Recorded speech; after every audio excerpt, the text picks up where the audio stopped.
सद्गुरवे नमः। ओम श्री सद्गुरवे नमः। ओम श्री सद्गुरवे नमो नमः। ओम कृष्णाय वासुदेवाय हरये परमात्मने प्रणतक्लेशनाशाय गोविन्दाय नमो नमः। तप्तकाञ्चन गौराङ्गी श्रीराधे वृन्दावनेश्वरी वृषभानुसुते देवी त्वं प्रणमामि हरिप्रिये। यहन्त प्रविश्य मम वाचीमां प्रसुप्तां सञ्जीवयतु अखिलशक्तिधरस्वधाम्ना अन्यांश्च हस्तचरणश्रवणत्वगादीन् प्राणान् नमो भगवते पुरुषाय तुभ्यं। नमो भगवते पुरुषाय तुभ्यं। नमो भगवते पुरुषाय तुभ्यम्। ॐ नमो महावदान्याय कृष्ण प्रेम प्रदायते कृष्णाय कृष्ण चैतन्य नाम्ने गौरत्विषे नमः। हरिर्नाम हरिर्नाम हरिर्नामैव केवलं कलौ नास्तेव्य गतिरन्यथा। हरे कृष्ण कृष्ण कृष्ण हरे हरे हरे राम राम राम हरे हरे। जय जय श्री राधे जय जय श्री राधे जय जय श्री राधे राधे राधे राधे। सद्गुरु भगवान श्री श्री विजय कृष्ण गोस्वामी महाप्रभु की प्रयाग कुंभ मेला की जो लीला हम लोग सुन रहे थे, इसका आनंद हम ले रहे थे। ये जो जहाँ से मैं पाठ कर रही हूँ, कुलदानंद ब्रह्मचारी महाराज, उनके जितने सारे शिष्यों हैं उसमें से ब्रह्मचारी परंपरा को जिसने आगे बढ़ाया है, तो उन्हीं का लिखा हुआ जो डायरी था, तो गोस्वामी प्रभु बोले थे कि ये ब्रह्मचारी जो डायरी लिख रहा है ये आगे जाके शास्त्रीय ग्रंथ बन जाएगा और इसके माध्यम से पूरे विश्व में बहुत सारे लोग शास्त्रीय आचार भक्ति, हमारे आध्यात्म की तरह तरह की नियम नीति कथा, क्या उचित है क्या अनुचित है, उनका क्या इतिहास है, सबके विषय में जानकारी मिलेगी और बहुत सहज भाषा में। तो ये आगे चल के अभी श्री श्री सद्गुरु संघ, मैं प्रत्येक दिन एक बार इस धर्म ग्रंथ की मैं आपको दर्शन करवाती हूँ। आज भी मैं दर्शन कराऊंगी जरूर। ये ग्रंथ मैं पाठ कर रही हूँ, आपको सुना रही हूँ, आप भी इसको खरीद सकते हो। लेकिन जैसे कि मैं प्रत्येक वीडियो में बोल देती हूँ कि ये कोई मामूली ग्रंथ नहीं है। जैसे श्रीमद् भागवत भगवान श्री कृष्ण के शरीर है, वैसे ही श्री श्री सद्गुरु संघ सद्गुरु भगवान श्री श्री विजय कृष्ण गोस्वामी महाप्रभु की शरीर है। और यहाँ सिर्फ उनकी लीला नहीं, उनकी कथा नहीं। यहाँ मतलब रामायण महाभारत से लेकर पुराण आदि शास्त्र सबका विषय में कथा है। तो इसीलिए जो लोग जानते हैं, जिनके घर में ये ग्रंथ है, वो लाल अथवा पीली अथवा भगवा सिल्क के, रेशम के वस्त्र से इसको सुंदर से मोड़ के और काष्ठ आसन के ऊपर, मतलब लकड़ी के आसन के ऊपर इसको रखा जाता है, और वो भी बहुत पवित्र स्थान में, और प्रत्येक दिन इनकी आरती होती है। तो अगर आप इस ग्रंथ को पाठ करना चाहे, आप जरूर पाठ कर सकते हो। मेरे पेज में आपको लिंक मिल जाएगा। बहुत सारे दुकान हैं, बहुत सारे भाषाएं में इसको प्रकाशित किया गया है। अभी मूल भाषा इसका बांग्ला है, लेकिन इसको अनुवाद किया गया है हिंदी में, अंग्रेजी में, तमिल में, गुजराती में, तरह तरह के भाषा में इसको अनुवाद किया गया। और सदगुरु भगवान श्री श्री विजय कृष्ण गोस्वामी प्रभु की बहुत सारे आश्रम है, वहां आपको मिल सकते हैं। और gosaiji.com करके एक वेबसाइट है, जहां से मैं भी ऑर्डर की थी, तो वहां भी आपको मिल सकता है। और भी बहुत सारे दुकानें हैं, जगह जगह में पब्लिशर है। जैसे छत्तीसगढ़ में पब्लिशर है, उत्तर प्रदेश में है, राजस्थान में है, बहुत सारे जगह में है। तो आइए, आज प्रयाग कुंभ मेला की जो आनंद हम लोग ले रहे थे, उसके विषय में फिर हम प्रवेश करेंगे। तो आज प्रयाग कुंभ मेला की जो घटना मैं आपको पाठ करके सुनाने जा रही हूं, उस घटना से हम लोगों को एक अद्भुत सीख मिलेगी, एक शिक्षा मिलेगी। इस घटना के साथ जुड़ी एक व्यक्तिगत अभिज्ञता मैं पहले आपसे शेयर करती हूँ। जब मैं वृंदावन धाम गई और मेरी त्याग वस्त्र मेरे गुरुजी ने मुझे दिया, जो मुझे पहले देखे हैं, बहुत सारे लोग देखे हैं, वो देखे होंगे कि मैं एकदम सफेद पहनती थी। और जैसे मैं वृंदावन में पहुंची सफेद वस्त्र पहनकर और फिर वहां रहने लगी, गुरुदेव ने मुझे बहुत नियम दिया। उनका दिया हुआ नियम जितना कठिन हो रहा था, मेरा स्वास्थ्य उतना बिगड़ रहा था, और गुरुदेव का मेरे प्रति स्नेह, प्यार उतना ही बढ़ते जा रहा था।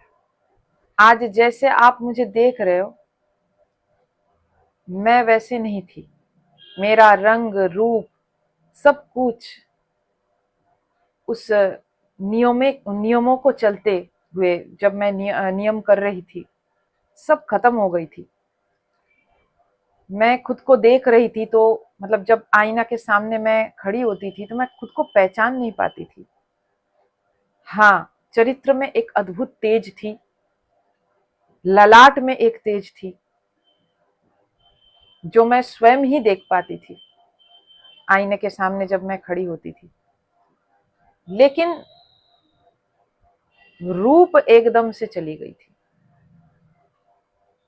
तो गुरुदेव को जब मैं पूछी थी, तो गुरुदेव हमको बोले थे कि अभी के लिए ये जरूरी है, आगे चल के जब तुम ठीक ठीक से सब कुछ करोगी, तो भगवान चाहेंगे तो जो तुम्हारे पास रूप था, उससे 10 गुना ज्यादा वो आ जाएगा तुम्हारे पास।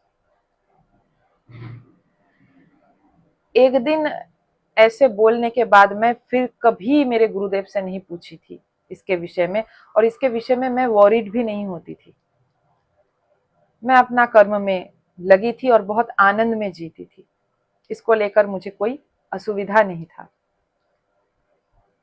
फिर जब प्रभु की कृपा से प्रभु ने मुझे स्वीकार किया, पहले गांधर्व विवाह, और फिर गुरुदेव ने साक्षात विवाह दिया प्रभु के साथ। मैं मेरी इच्छा तो नहीं बोलूंगी, ये प्रभु की इच्छा है। हमारे इच्छा तो मतलब इच्छा तो होती ही है। कृष्ण को पति रूप में पाने की इच्छा कौन सी ऐसी नारी है जिसके अंदर नहीं है? सबके अंदर ही है। शायद सबके अंदर ही है। कृष्ण जैसा पुरुष जो पुरुषोत्तमम है, पुरुषोत्तम नहीं, पुरुषोत्तमों के उत्तम मतलब पुरुषोत्तमम है, तो उन्होंने मुझे स्वीकार किया अपनी दासी रूप में। और सबसे बड़ी बात है, उनसे पहले मेरी स्वामिनी, मेरी राधा रानी, उन्होंने मुझे स्वीकार किया, क्योंकि उनकी कृपा बिना, उनकी इच्छा बिना कृष्ण भी मुझे स्वीकार नहीं करते। तो फिर अचानक से मेरे हाथों में जो सिर्फ तुलसी की माला रहती थी, वहां चूड़ियां और कंगन सजने लगी। तुलसी की माला के बिना मैं कुछ नहीं पहनती थी, गुरु का आज्ञा नहीं थी, और मुझे उतना समय भी नहीं मिलता था सजने संवरने के लिए। अगर मतलब थोड़ा भी टाइम अगर निकल मैं पाती थी तो मैं सो जाती थी, मुझे निद्रा आ जाती थी, मैं इतना थक जाती थी उस समय। तो जब मैं सजने संवरने लगी, फूलों की जेवर जब प्रभु ने मुझे भेजा, तब से आज तक बहुत सारे भक्त, बहुत सारे लोग हमको पूछते हैं कि क्या हो गया।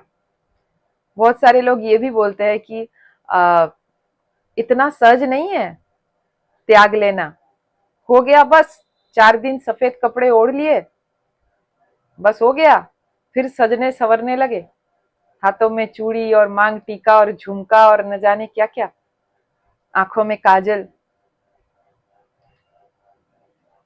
तो आज जो मैं घटना आपको पढ़ के सुना मतलब सुना रही हूँ, उस घटना के साथ मेरी जो व्यक्तिगत अभिज्ञता है वो यही है कि एक दिन मैं बहुत मायूस हो गई थी और मैं बहुत रो रही थी। मैं क्या करूं, क्योंकि वृंदावन धाम में तब मैं थी, कृष्ण के साथ विवाह हुआ, तो मैं सन्यासिनी तो नहीं हूं, सफेद नहीं पहन सकती, गुरुदेव ने मुझे पीले वस्त्र दिए। अब हाथ में कंगन पहनना ही है, बरसाना से श्रीजी महल से कंगन आई है, श्रीजी की कंगन आई है, श्रीजी की कंगन और किसी के नाप में भी नहीं हो रही थी उस समय। तो गुरुदेव ने कहा कि तुम ही पहन लो। तो मैं श्री जी का कंगन जब, और कंगन आपको पता है कि कांच का कंगन है, तो उसको पहन के मुझे सब कुछ काम करना पड़ता था, तो बीच बीच में वो टूट जाती थी।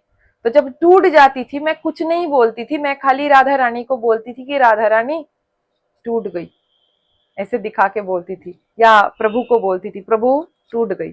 4-5 करके प्रसादी चूड़ी आती थी, तो किसी ना किसी माध्यम से फिर से राधा रानी के पास से चूड़ी आ जाती थी, या कोई कोई ब्रिजमाई, कोई मतलब ब्रिजवासी कोई हमको दे देते थे कि राधा रानी की प्रसादी चूड़ी है, आप रख लो, किसी ना किसी मंदिर से।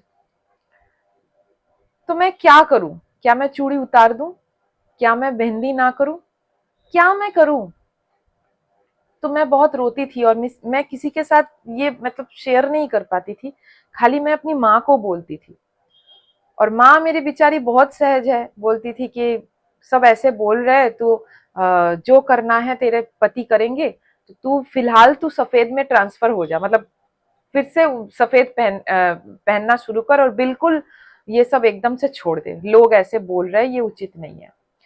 तो फिर मैं बोली कि नहीं, मैं क्यों ऐसा करूं, मैं तो लोगों के लिए, मैं तो कृष्ण को पति नहीं मानी ना, मेरे प्रभु को क्या अच्छा लगता है वो मेरे लिए मतलब इम्पोर्टेंट होना चाहिए, लोग क्या बोल रहे हैं उसको मैं क्यों सुनूं, ये तो परीक्षा है। तो ये सब लेकर मैं थोड़ा परेशान थी। देखिए, रोज नित्य जो पाठ है, गुरु का दिया हुआ नियम, ये कितना इम्पोर्टेंट होता है जीवन में। मेरे मन में जब जब कोई प्रश्न आज भी होता है मेरे साथ, मेरे मन में जब जब कोई प्रश्न आता है, जब मैं उसका समाधान नहीं ढूंढ पाती हूँ, तब ये जो गुरु का दिया हुआ नियम है कि तुम्हारे जीवन में जो कुछ भी हो जाए, सदगुरु संग के एक पन्ना रोज तुम पाठ करना, एक पेज, और एक पेज भी ना हो सके तो एक पैरा, एक पैराग्राफ, उतना तक तुम पाठ करना जरूर।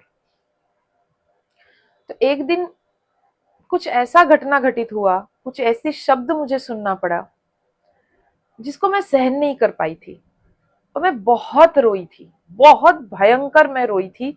मैं 2-3 दिन से मतलब ठीक से मैं सो नहीं पा रही थी, और मैं गुरुदेव को भी कुछ नहीं बोली थी इसके विषय में, क्योंकि गुरुदेव मुझे इतना प्यार करते हैं कि मैं कुछ अगर उनको बोलती हूँ ना तो वो डिस्टर्ब हो जाते हैं बिल्कुल। मैं जितना ना रोती हूँ उससे 10 गुना वो डिस्टर्ब हो जाते हैं, वो रोते रहते हैं। तो इसीलिए मैं गुरुदेव को भी कुछ नहीं बोली कि मुझे ऐसा सुनना पड़ा। लेकिन हाँ, वृंदावन से मुझे कुछ नहीं सुनना पड़ा था, क्योंकि वहां तो लोग जानते हैं, वो वहां कभी उनको कोई रोके नहीं, कोई टोके नहीं, वहां सब समझते हैं। बाहर से, वृंदावन के बाहर की बात मैं बोल रही हूँ। तो जब मैं एक दिन शाम को पाठ कर रही थी, तो मैं गोस्वामी प्रभु को प्रार्थना करके मैं बोली कि मुझे क्या करना चाहिए, आप मुझे बताइए इस ग्रंथ के माध्यम से।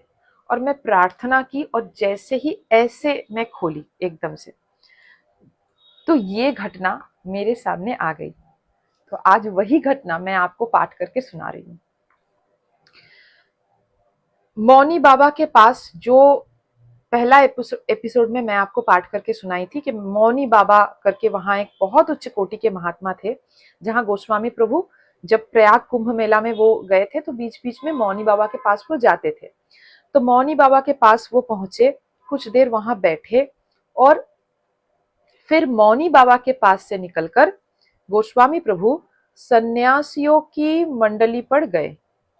देखा एक एक क्षेत्र में अनेक बड़े बड़े तंबू लगे हुए हैं।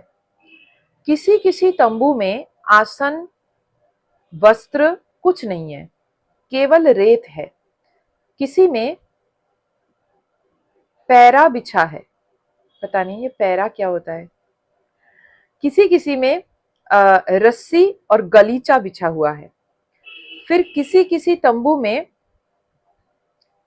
धन और ऐश्वर्य का इतना आडंबर देखकर आंखें खुली की खुली रह गई।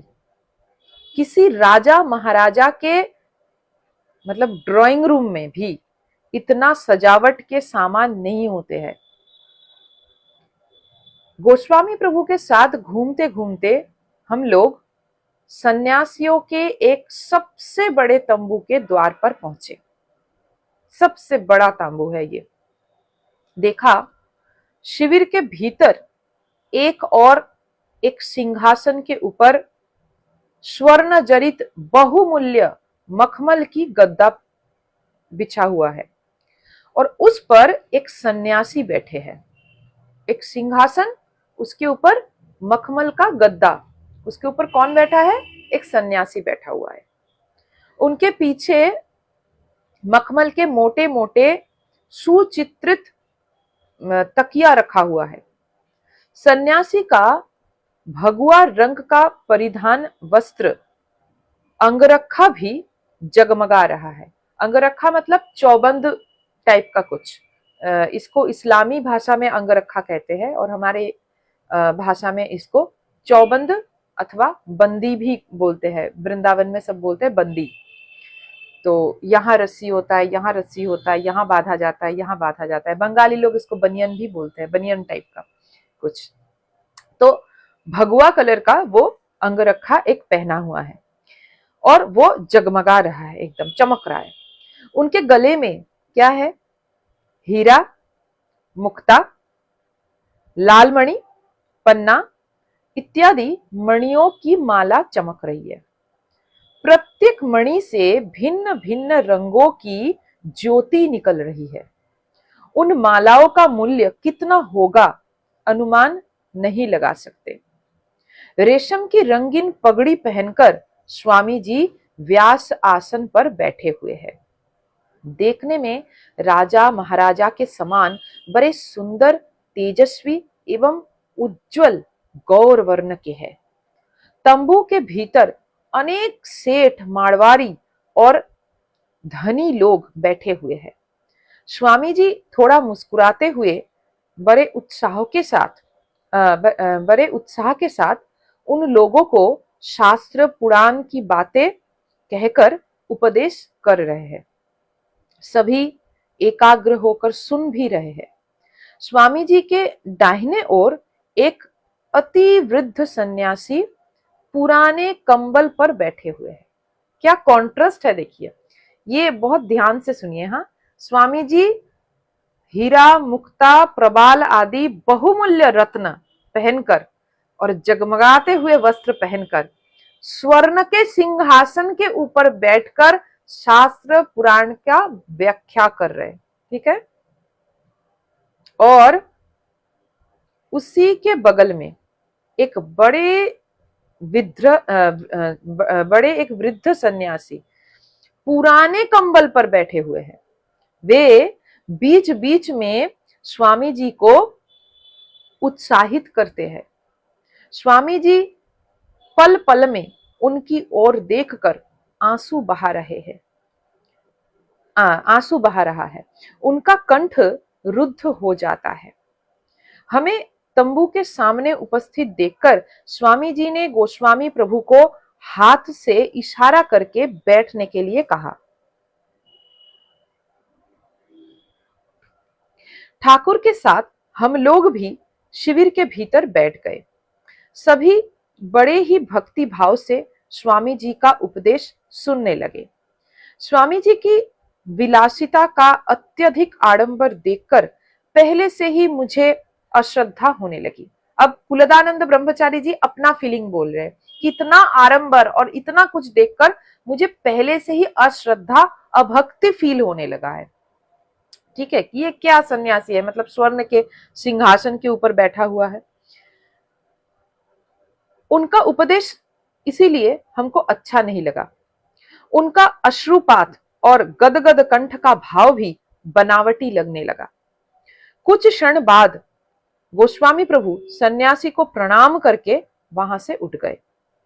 हम लोग उनके साथ साथ अपने शिविर के ओर जाने लगे। मन की शंका को दबाए ना रख सका।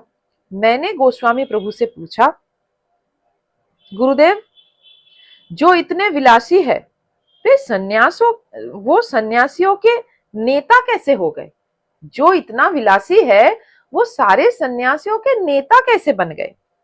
गदगद स्वर, अश्रुपात जो देखा वो भाव तो बनावटी जैसे लगा। गोस्वामी प्रभु ने मेरी बात का कोई जवाब नहीं दिया। जो गोस्वामी प्रभु हर एक सवाल का जवाब देता है, हर एक जिज्ञासा का तुरंत जवाब देता है, यहां गोस्वामी प्रभु क्या कर रहे हैं कि इस सवाल का उन्होंने कोई जवाब नहीं दिया। लगा कि मेरी बात से वे खुश नहीं हुए। चुप रहकर उनके साथ धीरे धीरे शिविर में लौट आया। दिन ढलने पर अचानक आकाश में बादल दिखाई पड़ी। देखते देखते चारों ओर अंधकार होने लगा। संध्या होते ही आंधी, तूफान, वर्षा एक साथ आरंभ हो गई। तांबू में हाहाकार मच गया। साधुओं की धुनी बुझ गई। छावनी की छतें गिरने लगी। लाखों साधुओं के सिर छिपाने के लिए जगह नहीं मिली। 2 दिन 2 रात आंधी, पानी, तूफान से लाखों साधु बिना किसी आवरण के रेत के ऊपर माघ महीने की कड़कड़ी ठंड में पड़े रहे। जिन लोगों के शिविर, छावनी या गृह दी है, उनके भी भंडार खाली हो गए। ऐसे भयंकर संकट में कौन किसको देखता है और कौन किसकी खबर लेता है? सब दौड़ रहे हैं। तीसरे दिन प्राय 10 बजे हम लोग अपने कपड़े से सिर ढककर शिविर के भीतर बैठे हैं। बाहर वर्षा हो रही है, मतलब 3 दिन हो गया वर्षा लगातार चल रही है, उसके साथ आंधी भी। एक गौर वर्ण के केवल कौपिन पहने हुए बलिष्ठ साधु अन्य 10-15 साधुओं को लेकर दौड़ते दौड़ते हमारे शिविर में आ गए। गिरने के कारण उनका शरीर लहूलुहान हो गया। कीचड़ से कीचड़ से अंगों पर जगह जगह रक्त की धार बह रही है। साधु आते ही ठाकुर के सामने धुनी के पास घुटने टेक कर बैठ गए एवं हाथ जोड़कर ठाकुर से उन्होंने पूछा, गोस्वामी प्रभु, भंडार में क्या क्या चीज चाहिए, कृपया बताइए। ठाकुर ने विधु से पूछकर बतलाया कि भंडार हमारा खाली हो चुका है, कुछ नहीं है भंडार में। यह सुनकर साधु ने दो साथियों को 2 मन चावल एवं आटा और उसके योग्य दाल, आलू, नमक, घी, लकड़ी इत्यादि शीघ्र लाने के लिए कह दिया। साधु फिर क्षण भर भी रुके बिना साथियों को लेकर दौड़ते हुए चले गए।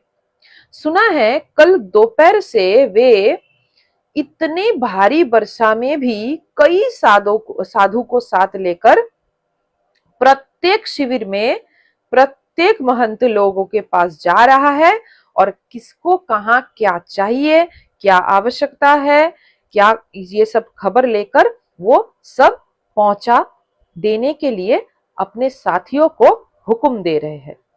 आहार निद्रा त्याग कर खुले बदन जिस प्रकार वो माघ महीने की कड़कड़ी हुई ठंड में एवं वर्षा में शिविर पर दौड़ धूप कर रहे हैं, सोचकर चकित हो गया। साधु गिरते पड़ते जिस प्रकार लहू लुहान हो गए हैं, देखकर आंख भर आई मेरी। मैंने गुरुदेव से पूछा, गुरुदेव, तामू में ऐसे साधु भी है? मैं कल्पना नहीं कर सकता, कौन है ये? गोस्वामी प्रभु मेरे इस प्रश्न को सुनकर सजल नेत्र में, मतलब आंखों में आंसू लेकर बोल रहे हैं कि ये तुम्हारा वो विलासी साधु है जिनको तुम कल देखे थे सिंहासन के ऊपर प्रवाल, रत्न, मुक्ता, हीरा पहनकर बैठकर शास्त्रीय प्रवचन कर रहे। तुम बोल रहे थे ना, क्या बोल रहे थे कि इनका अश्रु, इनका भाव सब बनावटी है। ये वही विलासी साधु है। ये कहकर गोस्वामी प्रभु चुप हो गए और सिसक सिसक कर रोने लगे। आंसुओं से उनके गाल भीगने लगे। कुछ समय बाद गोस्वामी प्रभु ने कहा, उस दिन जिनको तुम लोग महाराजा के समान वेशभूषा से सजकर रेशम की गद्दी के ऊपर, स्वर्ण के सिंहासन के ऊपर बैठे देखे थे, देखो आज वो किस अवस्था में दौड़ धूप कर रहे हैं। इनका नाम है शंकरारण्य। शंकरारण्य है इसका नाम। इनके दाहिने और साधारण आसन पर जो वृद्ध दीनहीन सन्यासी बैठा था, पता है वो कौन है? वो इनका गुरु है। हम सब ये सब सुनकर चकित हो गए। क्या शिष्य स्वर्ण के सिंहासन के ऊपर बैठा हुआ है और गुरु बगल में ही पुराने कंबल के ऊपर बैठे हुए हैं, और वो भी नीचे, और शिष्य उच्च आसन में बैठा हुआ है। माँ बाप जिस प्रकार लड़के को सुंदर वस्त्रों से सजाकर उसकी शोभा देखकर आनंदित होते हैं, वैसे ही अनुगत प्रिय सद शिष्य को बहुमूल्य वस्त्र से सजाकर उसे देखकर सद्गुरु भी आनंदित हो रहे थे। शिष्य भी उसी प्रकार गुरु मुझको आनंद पूर्वक महाराजा के समान गद्दी पर बैठाए है, उनकी कृपा से ही मैं ये ऐश्वर्य भोग कर रहा हूं, सोचकर बीच बीच में गुरु के चरणों की ओर देख रहे हैं, प्रणाम कर रहे हैं। गुरु के स्नेह की बात सोचकर अश्रु धारा बह रही है। वो अश्रु बनावटी नहीं था। बीच बीच में उनका कंठ रुद्ध इसीलिए ही हो जा रहा था। उन्होंने भाव का कोई दिखावा नहीं किया। इस घटना से हम लोग ये शिक्षा लेते हैं कि कब कौन सी महात्मा किस कारणवश क्या वस्त्र पहनते हैं, कैसे वो अपने आप को सजाते हैं, उसको उसका जो कारण है, उसके पीछे जो कारण होता है ना, वो ना जानकर उसको बिना जाने उसको जो हम विचार करने लगते हैं कि फिर ये कैसे महात्मा है, ये कैसा भक्त है, क्या है, अरे ये तो भाई पाखंड है, ये तो भाई बनावटी है, ये उचित नहीं है। यही शिक्षा हमको इस घटना से मिल रहा है। ये सन्यासी जो हमारे शंकरारण्य जी का स्वयं का कोई इच्छा नहीं था कि वो बहुमूल्य वस्त्र पहनकर सिंहासन के ऊपर बैठे, कि वो सिंहासन के ऊपर बैठकर भी किसको देख रहा है, अपने गुरु को, अपने गुरु को देख रहा है कि कितनी कृपा है मेरे ऊपर, और ये क्या गुरुदेव का अद्भुत लीला है। तो गुरु शिष्य को किस रूप में देखना चाहते हैं, वो तो भगवान की इच्छा के ऊपर होता है ना। भगवान उनके जो भक्त होते हैं उसको किस रूप में देखना चाहते। क्या हम सुदामा जी को संत नहीं बोलेंगे? सुदामा जी का हाल कैसा था, और जब वो श्री कृष्ण का कृपा जब वर्षा होने लगा उनके ऊपर, तब वो कहां से कहां पहुंच गया।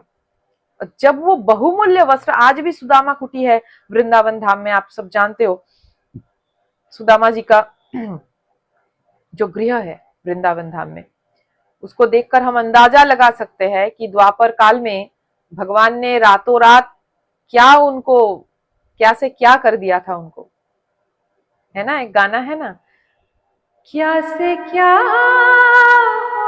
गया बेवफा तेरे प्यार में। तो श्री कृष्ण बेवफा नहीं है। अगर हम उनके लिए ये गाना गाए तो बेवफा बिल्कुल नहीं बोलेंगे, क्योंकि वो अपने भक्त को कभी ऐसे नहीं देख पाते हैं। इसका क्या कारण है? वृंदावन धाम में श्री बांके बिहारी जी के मंदिर या किसी भी मंदिर में आप चले जाओ, या किसी बरसाना के और आप चले जाओ, चिकसौली गांव जो है, जो चित्रा सखी के जन्म स्थान है, सखियों के जो जन्म स्थान है, किसी पर्व पर जैसे राधा अष्टमी, आपको वहां जाके आप समझ ही नहीं पाओगे कौन सन्यासी है, कौन ब्रह्मचारी है, कौन अद्वैतवादी है, कौन क्या है, यहाँ तक कौन फकीर है, कौन हमारे धर्म का ही नहीं है, वो भी आप समझ नहीं पाओगे। क्योंकि राधा रानी माँ है, और कोई माँ क्या करते हैं, जब आप में से बहुत सारे यहाँ माता लोग हैं जो जुड़े हुए हैं, तो आप लोग जब किसी अच्छे जगह में घूमने जाते हो, जैसे कोई शादी विवाह या पार्टी वार्टी में जाते हो, तो पहले क्या करते हो, अपने बच्चे को सजाते हो ना कि केवल खुद सजते हो, बच्चे को नहीं सजाते हो। बच्चे को पहले सजाती हो, फिर खुद सजती हो, फिर पार्टी में जाती हो। तो राधा रानी भी अपने बच्चे को सजाना पसंद करती है। अगर उनके प्रिय बच्चे, प्रिय जो संतान होते हैं, वो अगर नहीं सजते हैं, अरे क्या ही मैं बोलूं आपको, राधा रानी इतनी इतनी कृपालु, इतनी दयालु है कि वो सिर्फ सजाती नहीं है, वो सजाकर भी वो उनको शांति नहीं मिलती है।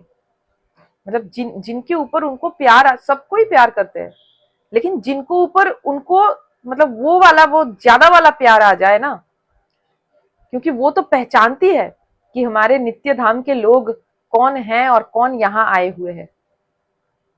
नित्य गोलोक धाम जहां है, वहां एक दो जनसंख्या नहीं है, बहुत जनसंख्या है। वहां जैसे शेर भी है, खरगोश भी है, मयूर भी है, सब कुछ है वहां। तो राधा रानी माँ है सबकी, रासेश्वरी, गोलोकेश्वरी, ब्रह्मांडेश्वरी, ब्रह्मांड धारण कर रही है वो, तो वो सबको पहचानती है कि हमारे गोलोक के लोग कौन हैं जो यहाँ आए हैं, धरती पर जन्म लिया है, तो सबके ऊपर माँ की दृष्टि है।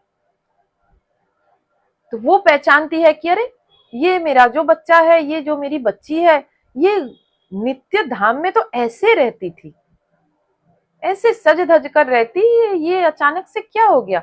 अगर उनके बच्चे लोग नहीं सजते हैं, नहीं संवरते हैं, तो वो भी नहीं सजती है, उनको भी सजने की इच्छा नहीं होती है। ऐसे कई कई लीलाएं हैं वृंदावन में, कई ऐसे लीलाएं हैं।